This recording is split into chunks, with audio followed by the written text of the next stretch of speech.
Pakistan and Iran actually do have a strong relationship.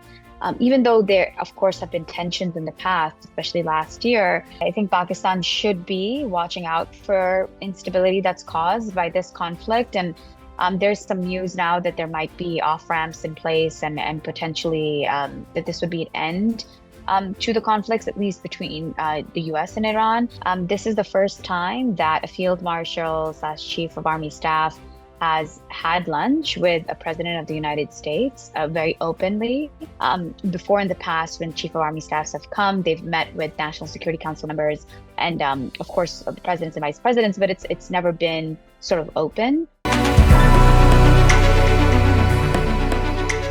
Yes, I think it absolutely is sustainable for two reasons.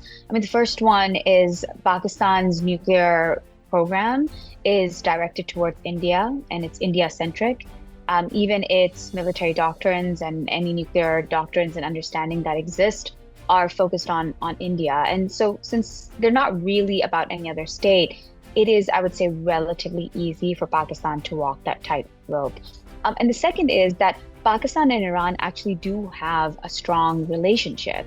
Even though there, of course, have been tensions in the past, especially last year, when both countries exchanged missiles across their borders, they have a deep understanding. And oftentimes we have heard and we have seen Iranian foreign minister visit Pakistan and Pakistani leaders visit Iran as well. So I do think that that tightrope that you're referring to is relatively easy for Pakistan to walk, and it's also in Pakistan's interest to do so. I think Pakistan should be watching out for instability that's caused by this conflict, and there's some news now that there might be off-ramps in place and potentially that this would be an end to the conflicts, at least between the US and Iran. But that said, Pakistan should always be prepared for a little bit of instability on the border. And, the tensions between Iran and Pakistan have been going on for years. Both countries have dealt with transborder and transnational terrorism and militancy. Oftentimes they have cooperated, but also oftentimes they have, not agreed on various security measures needed. And so I think Pakistan, or at least folks in Islamabad, are most likely watching how all of this unfolds because Pakistan is in a tough neighborhood. India obviously is not a friend. Afghanistan, even though there's a current agreement right now that had been mediated by China, it's not exactly an ally. And so to have Iran also be a source of tension and where there might be, a migration crisis or more cross-border terrorism, I think this would be very, very troubling for Pakistan. So I think at least in Islamabad, I hope folks are watching really closely and then thinking about if there is regime change in Iran or if there is a broader war in Iran, how Pakistan would respond, and then potentially how Pakistan would deal with the tensions that comes with these kinds of regional wars. Well, I think it does indicate at least a thaw in the US-Pakistan relationship. This is the first time that a field marshal / chief of army staff has had lunch with a president of the United States very openly, in the sense, and what I mean by open is that this lunch was actually on the open source calendar, White House calendar. Before in the past, when chief of army staffs have come, they've met with National Security Council members and, of course, the presidents and vice presidents, but it's never been sort of open like this. And so I do think that this indicates a thaw in the relationship.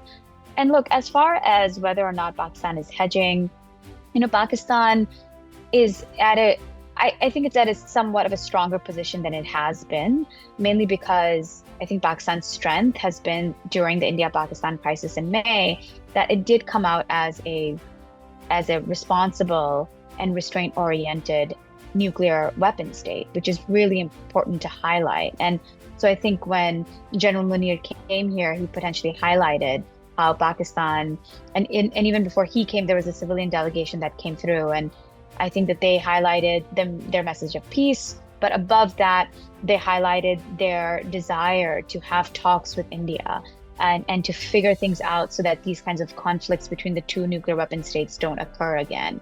And I think just having that message, that consistent, uniform message across, shows a great deal of clarity on Pakistan's side, and also really does indicate that Pakistan doesn't necessarily want conflict with India all the time, and that it is potentially ready for talks and at least to have diplomatic channels open so that they can figure out the issues that really matter to them. And of course, transporter terrorism is front of mind for Pakistan, who continues to suffer attacks from the TTP and the BLA. And many Pakistani security personnel and police officers continue to lose their lives. And so I think for Pakistan, counterterrorism is especially important. All nuclear weapon states, or at least states that want to pursue nuclear weapons, have some rationale behind them, and they have sort of an enemy, a bigger, potentially larger enemy that they want to deter. So Pakistan's desire to become a nuclear weapon state was because India was pursuing nuclear weapons. And India, of course, was pursuing nuclear weapons because China had nuclear weapons. And so it is almost like a triangle, right, of nuclear, of threats and dangers. And so, I think Pakistan's nuclear weapon program will remain India-centric. And I think that that's important to realize as well. And Pakistan has not said that its nuclear weapon program is for any other state.